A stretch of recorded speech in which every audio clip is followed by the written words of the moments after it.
When I introduced my proposed budget back in February, I warned that there would be truly unprecedented challenges because Donald Trump and the Republican Congress are costing the state over $8 billion. $8 billion. And Trump's incomprehensible across-the-board tariff policies have been taxing working families while rising gas prices from his war of choice in Iran cost Illinois drivers $450 million per month. It's hurting families and businesses alike, and that puts a greater burden on our state budget. Surely, they must be diverting all of that money from the states for some reason, right? Well, apparently it was all intended to fund ICE and tax cuts for the wealthiest Americans and a gold-laden White House ballroom. Nevertheless, here in Illinois, we are actually focused on helping working people, delivering economic relief, fighting high prices, and creating economic and educational opportunity. We passed a balanced budget that puts Illinois families first. Our state budget contains a slate of core investments to help make housing, education, healthcare, and other everyday necessities more affordable and accessible. To highlight just a few priorities that are in this budget, we secured $250 million for the BUILD Initiative's new housing programs to lower the cost of homes in Illinois.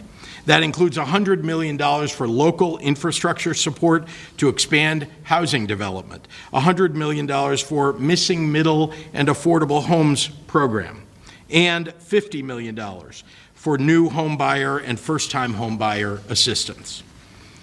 $350 million was added for evidence-based funding in K-12 education, delivering the highest ever funding levels for our public schools.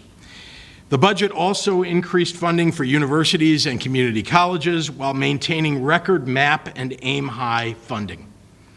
And we started a new high school vocational training grant to expand our education to workforce programming. We made all of those people-first investments while maintaining our positive fiscal trajectory and protecting working families from paying new taxes. That was no simple task, but once again, we are resolute about fiscal responsibility.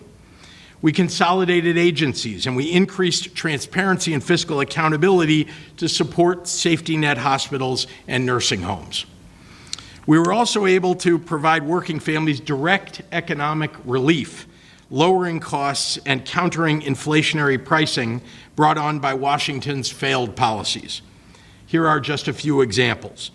We protected auto and homeowners from unfair and unjustified hikes in insurance premiums. We ended undisclosed junk fees on food, concert tickets, and hotel rooms. We provided a back-to-school tax holiday so working parents can save on school supplies in August. We created the FRESH program to provide working families who lost SNAP benefits with direct relief so they could afford food. We paused the gas tax inflator as well. These days, technological developments are happening at a quickened pace, and it was time for us to step up where the federal government has been unwilling to protect the public from the dangers of AI. We now have one of the most robust artificial intelligence safety frameworks in the entire nation, placing us at the vanguard of transparency and accountability for this new technology. We also took action to protect our kids where Washington and big tech has refused to. Our nation-leading Children's Social Media Safety Act will give parents the tools to protect our kids online. My social media platform fee requires the social media giants to pay for the mental health and educational degradation that they've caused to our children. And we're giving children more classroom focus and a better education by banning kids' use of cell phones during the school day.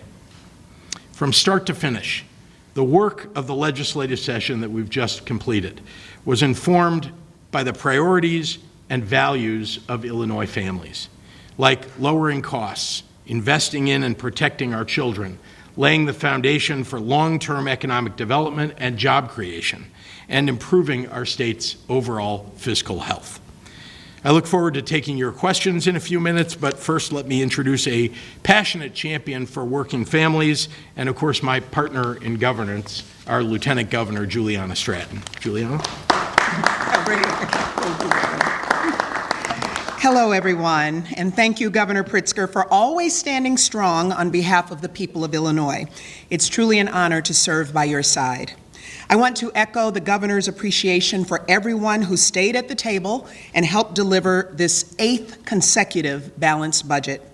President Don Harmon, Speaker Emanuel Chris Welch, the budgeteers, and all of our partners in the General Assembly. It wasn't always easy, but you carried the weight of this work to ensure a brighter future for all Illinoisans. To our respective teams and the staffers who have worked long hours, especially this last week, thank you for your perseverance. You are appreciated. And of course, to all of our state agency heads and state employees, thank you for your tireless dedication to the people we serve. When I was sworn in as a state representative in 2017, Illinois was in the midst of a budget impasse that had lasted over 2 years. The devastation to working families was real. When Governor Pritzker and I came into office in 2019, Illinois was not only in desperate need of a guiding hand, we needed to regain the trust of our people who had been harmed by the impasse and the damage it caused. We made a promise to working families that we would bring clarity and leadership without sacrificing respect for the people who call Illinois home. By staying laser focused on being good stewards of taxpayer dollars, for 7+ years we've built back that trust and delivered for Illinoisans in every corner of our state. Now, in 2026, once again we have delivered, even against the backdrop of uncertainty and a president who has made it clear that he's not concerned about the financial situations of hardworking families of Illinois. As families are struggling and everything is more expensive, we have doubled down on compassionate fiscal responsibility and providing relief. Historic investments in education from birth to higher education, eliminating medical debt, lowering health care costs, reducing the burden of grocery costs and expanding access to healthy food, and making child care more affordable. And as chair of the Illinois Council on Women and Girls, I'm especially proud that my office's key legislative priority passed, the history-making Senate Bill 3325, which expands menopause education and improves perimenopause and menopause care for women, making Illinois the first state in the nation to do so. As you can see, we remain committed to Illinois being the best state in the nation to live, work, and raise a family. I'm so proud to be a part of an administration that chooses to stand on the front lines with our people as we write this next chapter in Illinois' story.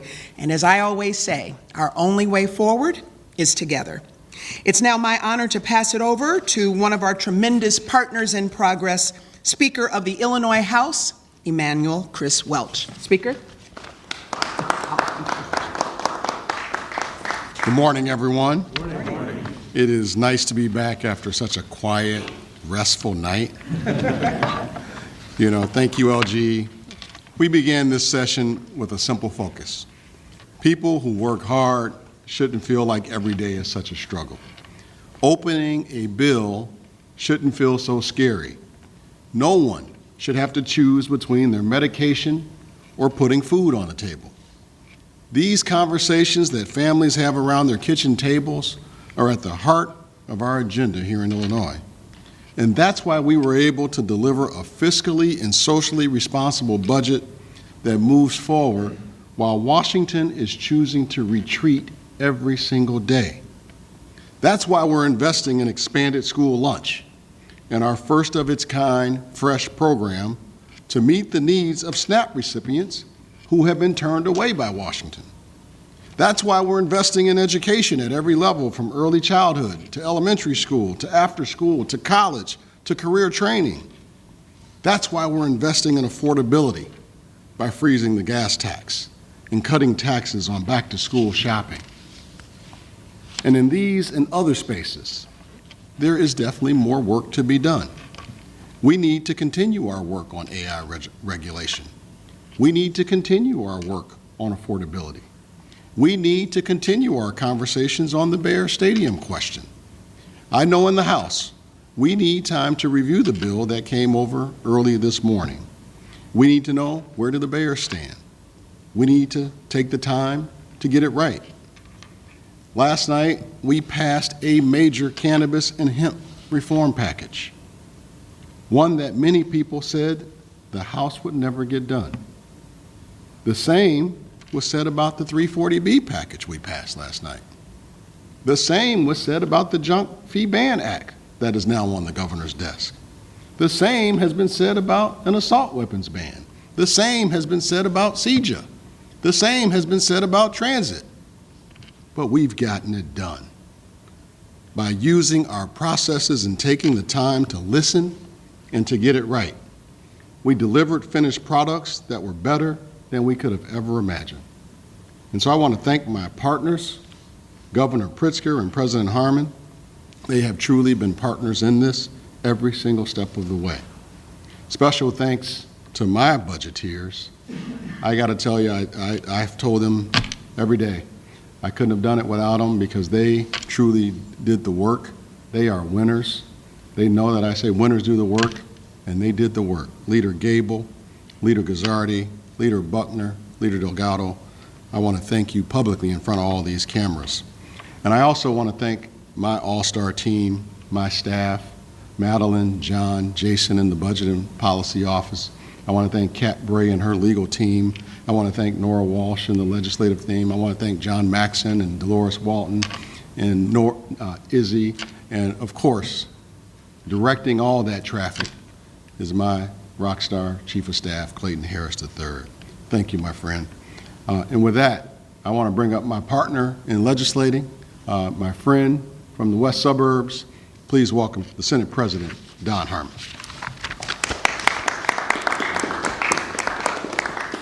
Thank you, Mr. Speaker. Mr. Speaker, Governor, Lieutenant Governor, thank you for a true partnership here. I also appreciate the thanks that went to our budgeteer, Senator L.G. Sims, and those not with us this morning, hopefully sound asleep, Senators Halpin, Belt, Aquino, and Villanueva, as well as our crack staff. Incredibly grateful for the hard work. This budget was built in a moment of extraordinary uncertainty.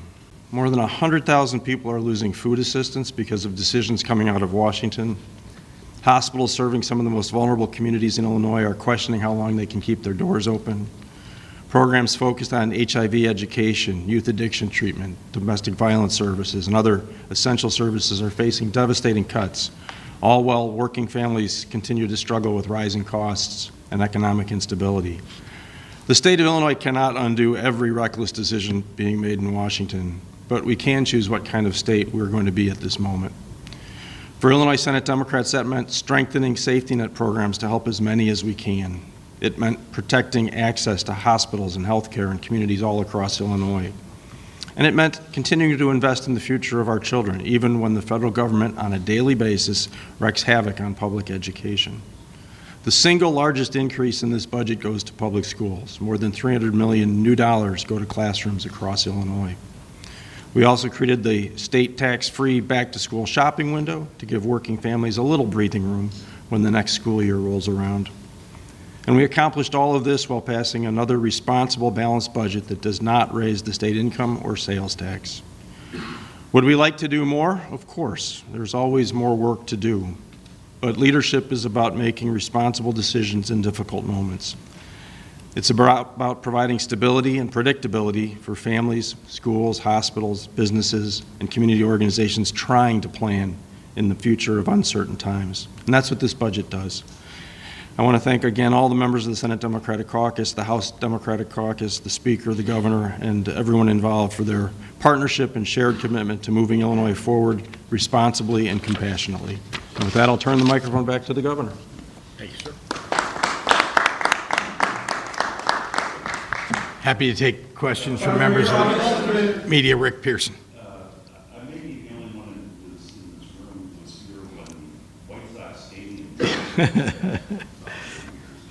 Yes, you mean when everything stopped at midnight and time, I got it. Time is a flat circle, yeah. There's a difference between that night and what I saw yesterday. That was a very frenzied time. There was a real desperate belief that the White Sox were going to lose Chicago. And there was an insistence among all leaders, including Governor Thompson, that's not going to get done. This time, it just seemed like this was a kind of a backseat exercise. There was not a rush to try to get anything done. Different chambers were on different playbooks. And there was always the question of, quite frankly, where's the governor on this? Can you explain?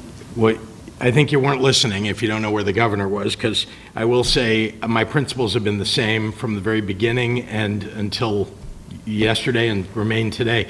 We're about protecting the taxpayers of the state of Illinois. We want to keep businesses and grow businesses here, attract businesses to the state, make sure that the Chicago Bears are still an Illinois-based team, and we work very hard to make all of those things happen at the same time. But I want to remind you. Where were you on pushing the bill and working past? Oh gosh.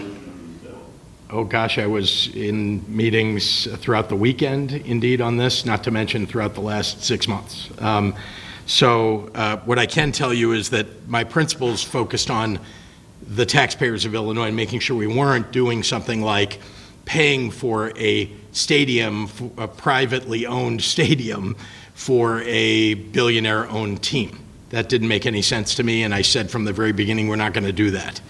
That we would focus on only providing what was necessary in order to create infrastructure, as we have for other businesses in the state of Illinois, so that they can do business in the state. And those were all things that were part of the package that I set up and allowed the legislature to debate. The House passed a version of that, the Senate passed a version of that, and the fact that there wasn't agreement by the two houses is a question, I think, for the legislature. But I will say, I think the principles remained intact throughout. But is there a belief that the Indiana leveraging is a ruse? Is what? Is a ruse? Oh, no, I wouldn't say it's a ruse. I don't believe that. I don't know if anybody wants to add anything, but yeah. Governor, I wonder if I could ask a question of the President and the Speaker. I'm just curious why you guys were not on the same page. If you think it might have made a difference if, in fact, you had been working in your schedule, your session time during the same weeks. Like what was the breakdown? Why weren't you sort of working in concert on the legislation to keep the Bears in Illinois? Tamon, thanks for the question. You know, first of all, I tell people every day, you know, the name on that door or the title on that door upstairs says Speaker of the House, but it probably should be Listener of the House. And my job is first and foremost to listen to the caucus that elects me to serve in this historic role. And Senate President has a similar role. We have to listen to our caucuses, and that's extremely important. Any processes that you see me employ is directed at listening and learning what the members who are closest to the people. The House of Representatives is the first article in the Constitution. We're the people that are closest to the people. They're out there knocking on doors and talking to people all the time. And so I have to listen to my caucus first and foremost and share that feedback through our work. And I think we did that. I think the fact that we showed that we need to take a statewide economic development approach was reflective of what the conversations we were having with our caucus. And I am certain what we saw last night was reflective of what the Senate President was hearing from his caucus. President Harmon? We worked together through the entire session. We wouldn't have a responsible, balanced budget if we hadn't done that. The question I don't think is how this came together last night, but that we did anything at all. There was an enormous undercurrent in our caucus to not do anything. People are worried about neighbors being thrown off of food stamps, people not being able to keep up with inflation because their wages aren't coming up, losing their health care because The hospitals and healthcare providers that serve them are being undercut by Washington. There was no appetite at all to provide public dollars to a $10 billion sports franchise, as much as we love the Bears. I'm really proud that our caucus came together, and I don't know, but for the leadership of Senator Bill Cunningham, we could have convinced the caucus to make an effort to do this. Senator Cunningham said it on the floor, and I think it's true. All of us in our neighborhoods and communities heard basically the same thing. Do whatever you need to do to keep the Bears here, but not one nickel.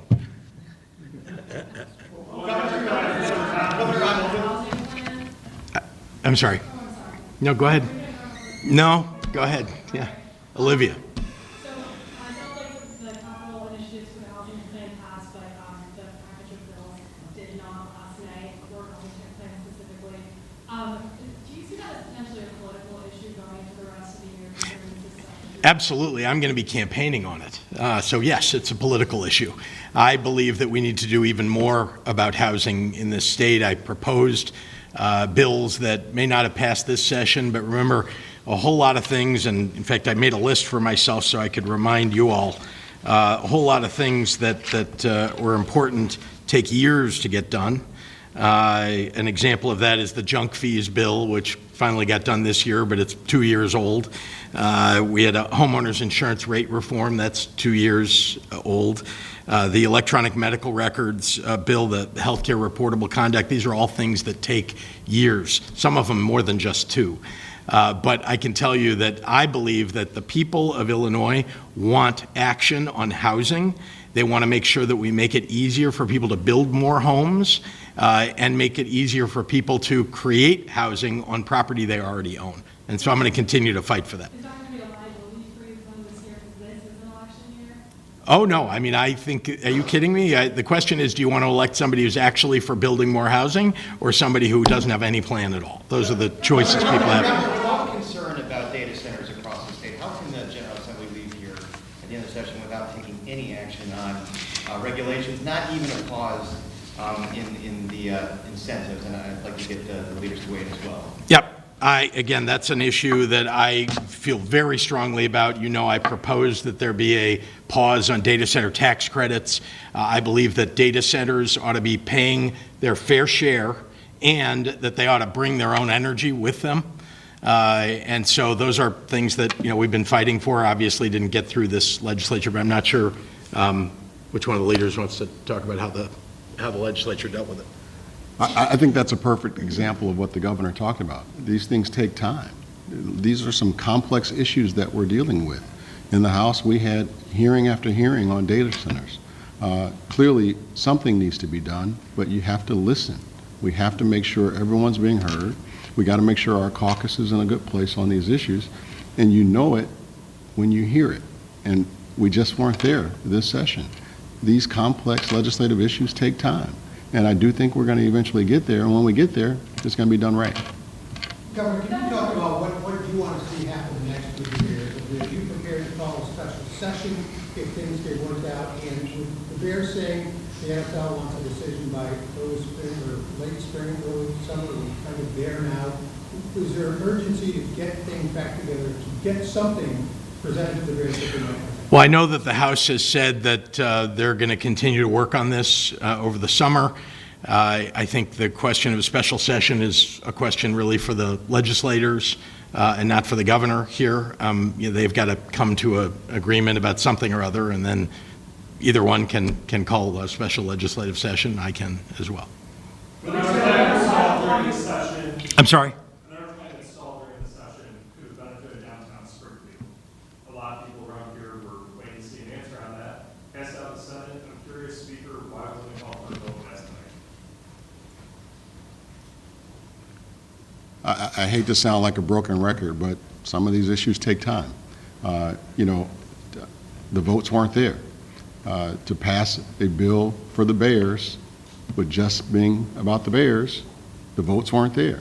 A vote just about Springfield wasn't there. Sometimes we have to figure out a way to get to 60, 30, and on a bill that one person will sign. Did it really come down to the hotel tax issue, though? A lot Well, of people were concerned about that. You know, I didn't ask the members their specific issues. I asked where they were, yes or no, in the final hours of the session. The votes weren't there.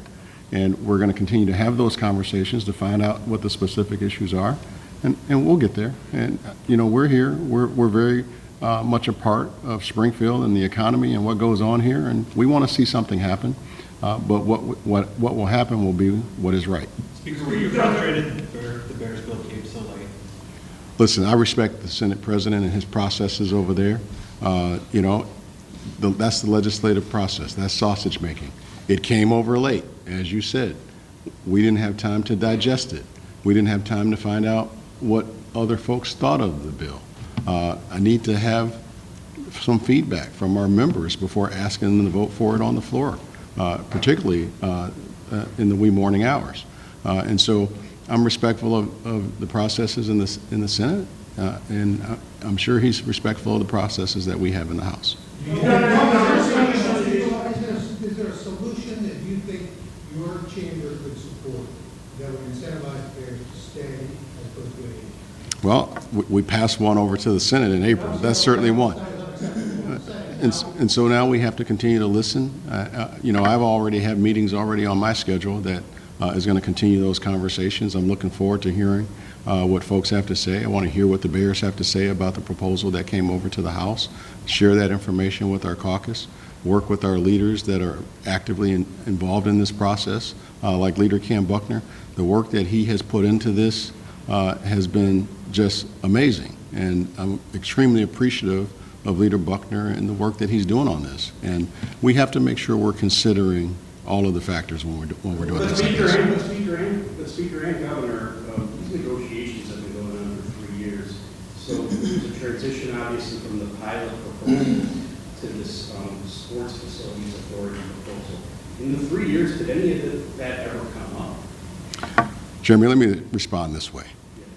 We're in the midst of an affordability crisis created by, I believe, the worst president in American history. The things that people are focused on are the things they're talking about at their kitchen table. How do they pay their electric bill? How do they pay their grocery bill? Those are the things that are top of mind to people. The conversations that I'm hearing from caucus members is about people, people, people. That's what's front and center.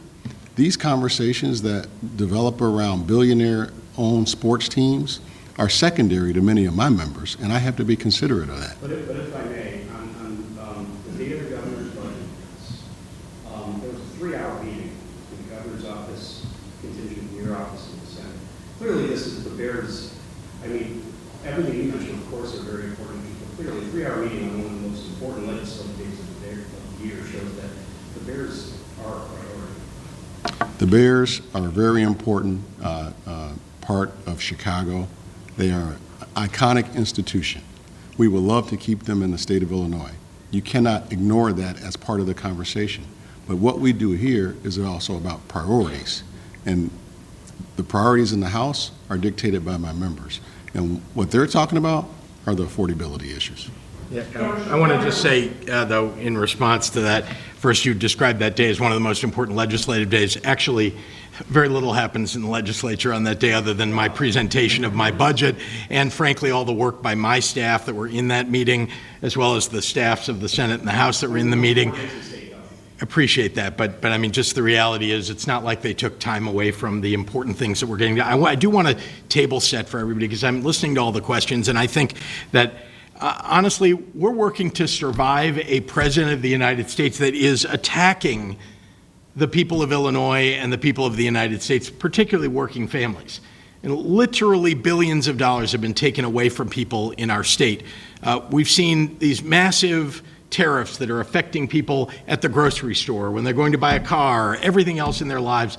Costs are going up, and then we've got this war that's raised the cost of gasoline for everybody, and we're talking about seriously like $50 to $60 every month for, and more, frankly, for many, that people just can't afford. $450 million a year by, or a month rather, by Illinois families paid because this president decided to go to war with Iran and can't figure out how to get out of it. We're trying to defend the working families of Illinois. We're trying to defend the most vulnerable. That is what we're spending literally 98% of our time focused on and what we've been doing over the last 6 months. And I realize that everybody wants to talk about things that are ancillary to that. To us, I really want businesses to stay here and grow. I really want businesses to be attracted to the state of Illinois, and I've been working at that every single day. This is another one of those. But I want you to understand that the work that the legislature did on this was work in earnest to try to keep one of those businesses here, to do everything that they could, but also to recognize that the most important things that are happening right now are about what's happening to average, everyday families in the state of Illinois. Patrick. Do you want me to go through all of the cuts that, because I talked about it in my... You haven't done property tax reform. These are the things people are talking about. Can I tell you, every single one of the things that we've done, significant cost reductions or making sure that we don't see inflationary tendencies across the board. And you saw those bills. You heard me talk about them just minutes ago. So I can tell you that when you talk about the gas tax, I will tell you this, that it's important for us not only to provide some relief, but also to make sure that we are a leader in the country in infrastructure, because our economy depends upon our infrastructure, continuing to make investments in that infrastructure. And I know you'd like to say, well, gee, there's a whole bunch of money in the road fund. Yeah, but we're spending almost $7 billion, literally, each year in order to keep up with all the roads and bridges that need fixing. You may recall, some of you don't, but I would guess that Rick Pearson does, since he referenced how long he's been here, that before I became governor, the last governor literally stopped the capital plan midstream so that we weren't building roads and bridges and all the things that were necessary in the state for years. And therefore, things were crumbling. We are now rebuilding all of that. It's why we're able to grow the economy. So, yes, I would like to provide relief, and indeed, we did. There is a long list, and my staff will be happy to provide you with all of that if I didn't articulate it well enough for you during my opening remarks. Your principles on the Bears, you don't want to directly support stadium construction. I understand that the framework put forward by the Senate and that your office helped create wouldn't dedicate state tax revenue to it, but it absolutely creates a mechanism for the locals who have broad authority to put local tax revenue into stadium construction. How can you support, or do you support, I should ask, a bill that could potentially give lots of tax revenue directly to stadium? It doesn't require that, but yes, it allows a local government because, for example, Arlington Heights and Chicago want to compete in order to have a stadium. And you may recall that the mayor of Chicago held a big press conference with the Bears announcing a $2.5 billion stadium that he had no money to pay for. So somehow that was going to have to get paid for. And that's not something I was willing to do. And indeed, the amount of money that the state is willing to put up is money that we would put up for a business in the state of Illinois for infrastructure alone, not building a stadium, and that is a choice that people at a local level can make if they now want to under that Senate bill. I will say, I have not seen the completed Senate bill, or read it, I have to say, nor has my staff, because as the speaker said, it came late, and that's okay, things happen, and we had a whole lot of things that were, foisted upon the state that they were dealing with yesterday. But indeed, the speaker's going to work hard to make sure that the House is making progress. I will certainly stand alongside them in any way that I can assist in that endeavor, and our hope is that we'll be able to provide something for the Bears that will work. Sorry? Did that plan be, the pilot framework that you put forward and you pushed for a statewide incentive for years now? We still need that, by the way. 38 states have a pilot mega projects law. 38 states. We are literally behind the curve. All we're doing is organizing the way that they negotiate. They've always been negotiating about property taxes all across the country. It's just in Illinois where we have a disorganized, dysfunctional endeavor forever, and now we're trying to organize it and make it work so that businesses will want to come here. Mike. Can you explain the logistics of the FRESH program? When can we start getting these payments? I know it's going to be critical for families. Yeah, I think it's July 1 that it becomes effective. And again, it's something that is a direct cash payment through the now I'm going to get my EBT, thank you, I was going to say EBF, EBT card. So it's a way for us to sort of recharge a card that the federal government is not recharging. And there's also going to be a process for people that may have to re-go through the process if they've lost their benefits. Indeed, and that's redetermination, which we're doing obviously for SNAP and for Medicaid, according to the big ugly bill that passed a year ago. That's going to throw a whole bunch of people that should be eligible and that truly are either starving or not getting medical care. They're tossing them off of the rolls, and we're doing our best to keep them on. Do you see any irony or Dan. distance to the fact that you're talking about the war in Iran and higher gas prices? But part of what's helping balance this budget is this windfall of sales tax revenue from these higher gas prices. And We're going to use any method that we possibly can in order to pay back what the federal government has taken away from the people of the state of Illinois. That happens to be something that is assisting people in the state at a time when the federal government has done absolutely nothing to help people. you talked about a lot of issues that take time. Is it time for a more comprehensive look at the tax structure? There was the idea of the millionaire's tax amendment, which obviously didn't make it out of the legislature. Always a good time to look for a better, more progressive, less regressive tax system. Always a good time. And indeed, many of the things that you see that we focused on were just asking corporations, big corporations, to pay just a little bit more. That, too, is progressive. Why not in an election year when you can make it an issue when your name is also on the ballot? Both that you said is important to the long-term financial future of the state. Why not in an election year? This is, look, I mean, it could have been put on the ballot. It was something that the decision was made not to. I'm not sure what to say. Any time that we're able to go after making the system more progressive is a good time.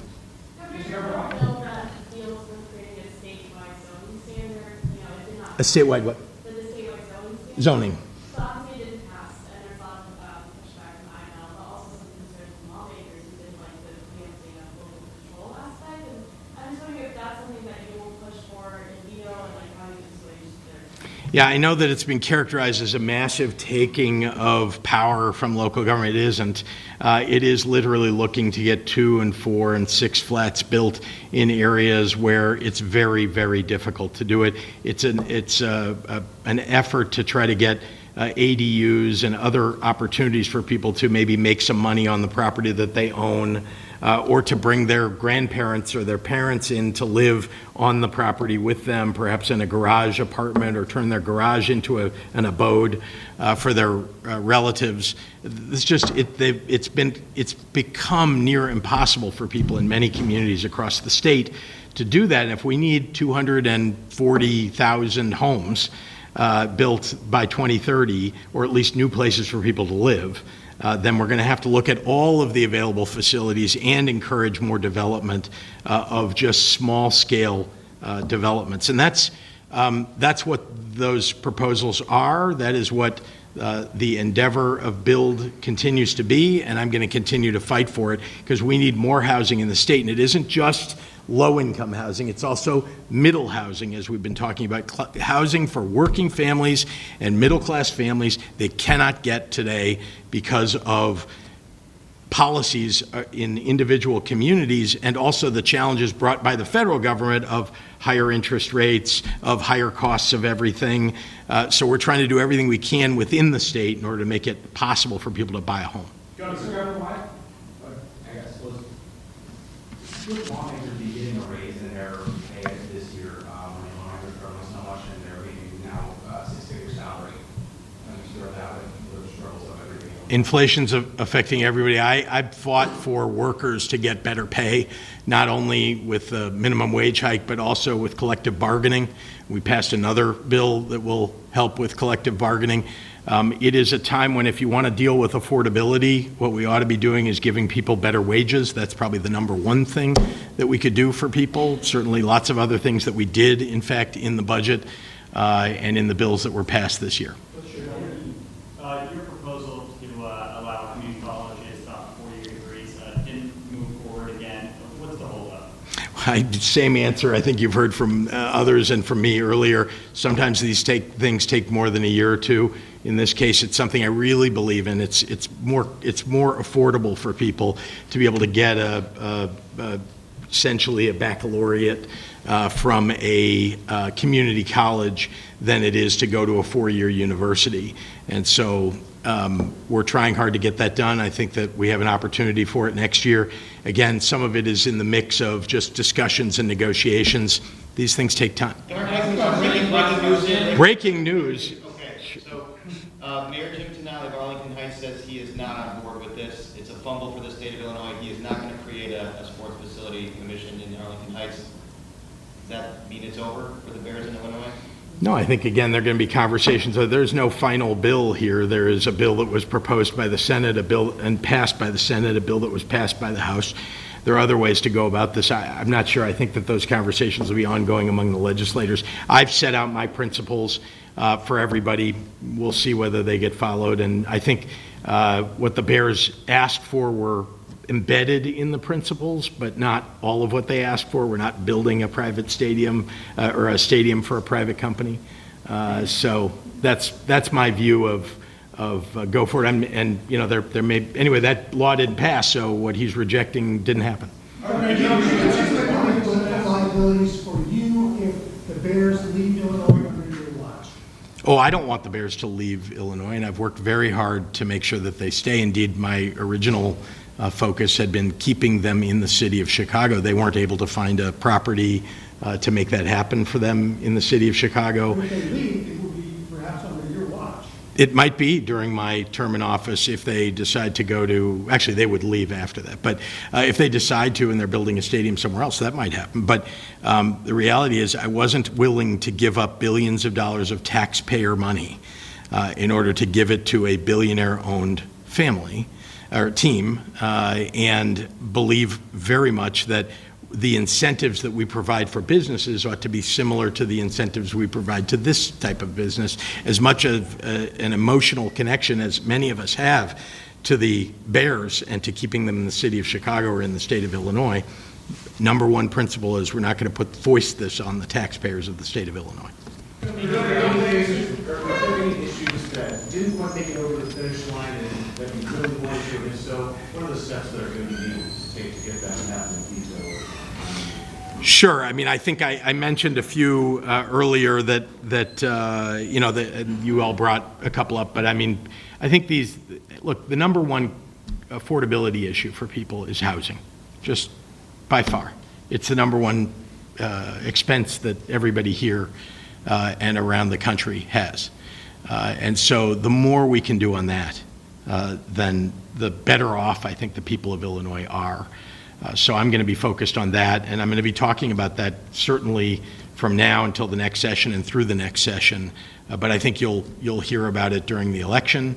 And I also will say there are other matters that weren't brought up in this session that are in discussion phases, and I'm not going to reveal them here, but that I think you'll hear talked about going into the next session in January of 2027.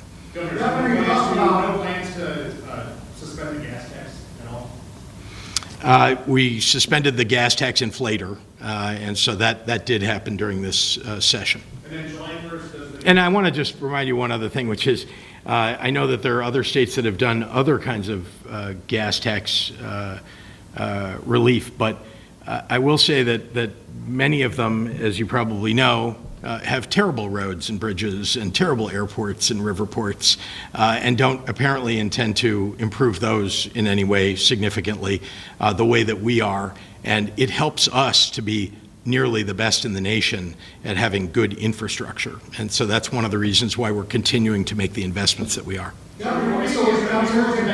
Dave, I'll give you the last question. Oh, I appreciate it. Thank you. Oh, I feel like I always give you the last question. No, I took that way longer. Previous years, previous governors, previous leaders have said there's unfinished business, there's still work to do. Always. And so, you know, keep an eye on your email this summer because we're going to call you back to Springfield. Now, how come the style these days has not been to do that? To call people back to Springfield? After the summer to work on Well, it depends, things yeah. that need to be nailed down. Yeah, it depends on whether you can nail them down. That's one question. Calling them back and not having a deal or an understanding isn't worthwhile. I mean, you can sequester people in a room, but that doesn't mean they're going to change their views just because you force them into a room. So there's work to be done by people who want to get things passed. That's one thing I'd point out. And second thing is, from my perspective, we're constantly working. I don't stop. You don't think we've already started working on next year's budget? We have, because we know that there are challenges. In fact, there are greater challenges in next year's budget than there were in this one because of what Donald Trump and the Republicans have done in Congress in Washington. I'm just, not going to sit idly by and watch them take away from the people of Illinois if we can help restore some of the damage, restore and help with the damage that Washington has visited upon families here. Yep, thanks everyone.